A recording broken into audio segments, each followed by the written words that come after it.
Hello and welcome to the channel. I'm Poonam Dua from MN Education Academy of Literature. Today with me you are going to cover one passage that is from 2019 DUMA English Entrance Exam. Let us begin the video now and please do understand the whole video carefully. Take down notes wherever you feel necessary. You can also contact us to join our online or offline classes by sending a WhatsApp at the given number. And please do not forget to share and subscribe the channel as well. Let us begin the video now. So this was the passage that was the part of exam. The students were supposed to read the excerpt, select the most appropriate options given in each case. So in the end of the video, I'll tell you about this excerpt from where it has been taken. Let us do a fresh beginning, fresh start at present as if you do not know anything and seeing these lines for the first time.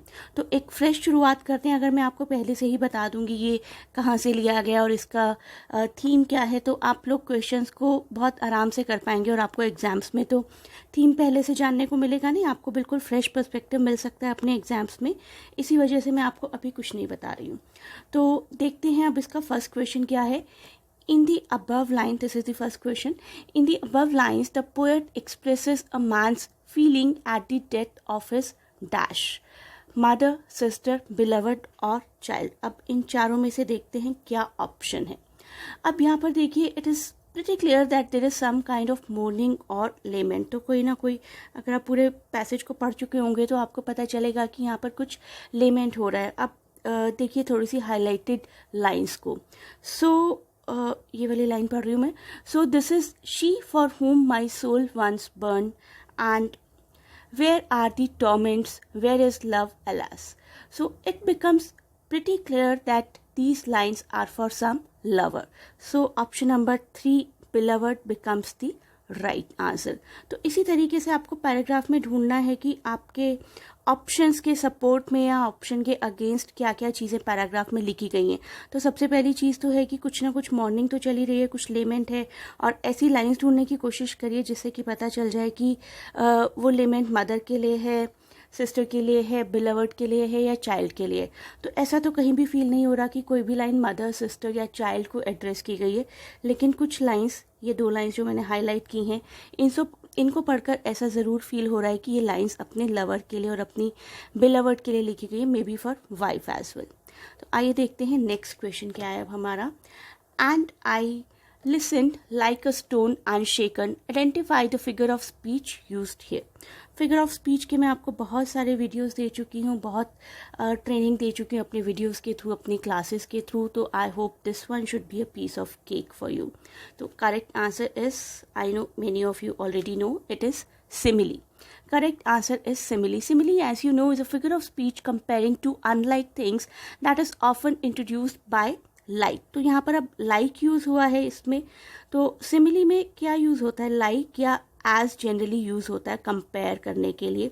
So that kind of sentences are called simile. जैसे कि मैं एक example दूँ, her cheeks are like roses, उसके गाल बिल्कुल गुलाब की तरह, या she is like a doll, वो बच्ची बिल्कुल डॉल की तरह. तो हम जब यूज़ करते हैं लाइक और as, then it becomes the example of simile.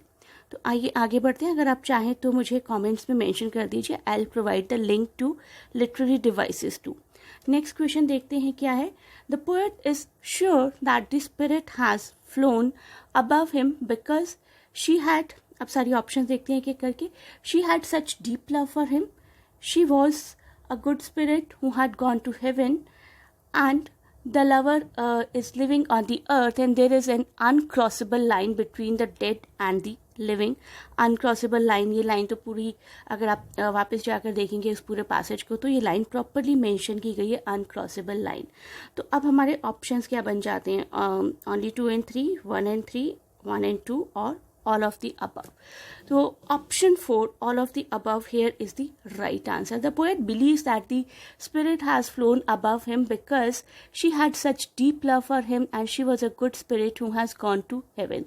So I'll suggest all of you be self-independent and go back to the passage, read it once, twice, thrice. You will yourself come to know that which answer is right, which answer is wrong. I'm not doing much spoon feeding for you now because I've already covered previous 11 passages में मैं बहुत अच्छे से समझा चुकी हूँ। तो this is kind of a test for you. आप इसमें वापस जाइए और चेक करिए कि सभी आंसर्स में क्या ऑप्शंस बेस्ट सूट करती हैं।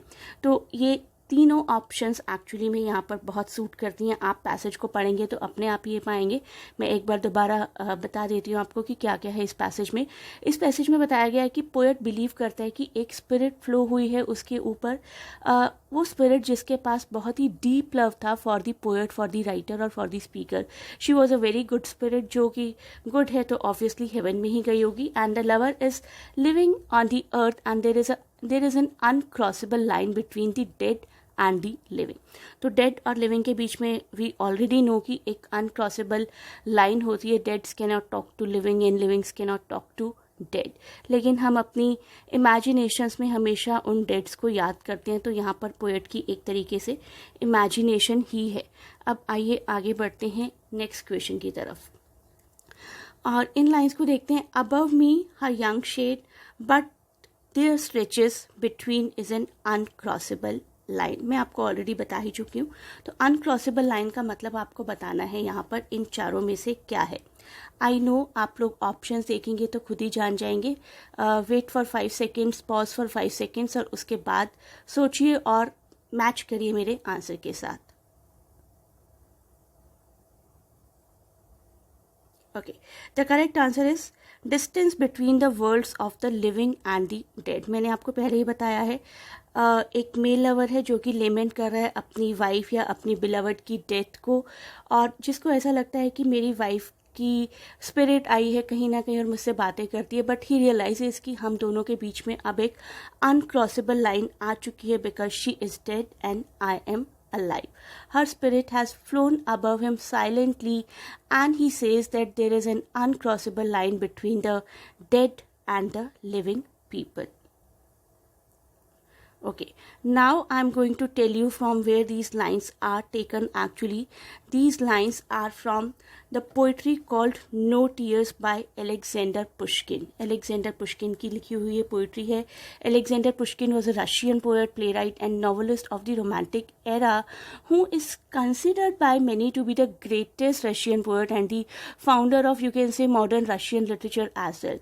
So No Tears इनकी लिखी हुई एक बहुत ही खूबसूरत पोइट्री है, beautiful lyrical poetry in 4 quatrains. इसके total 4 quatrains and the speaker of the poem is a lover who comes to know the death of his beloved and he speaks about the death of his lover with no tears in his eyes. कभी कभी हमें लगता है ना कि हम अपनी lover के लिए टीयर्स बहाएंगे तो शायद उसकी डिसरिस्पेक्ट होगी। We do not want to cry over the death, but we want to feel good, we want to feel happy by cherishing the memories that we spent with that person.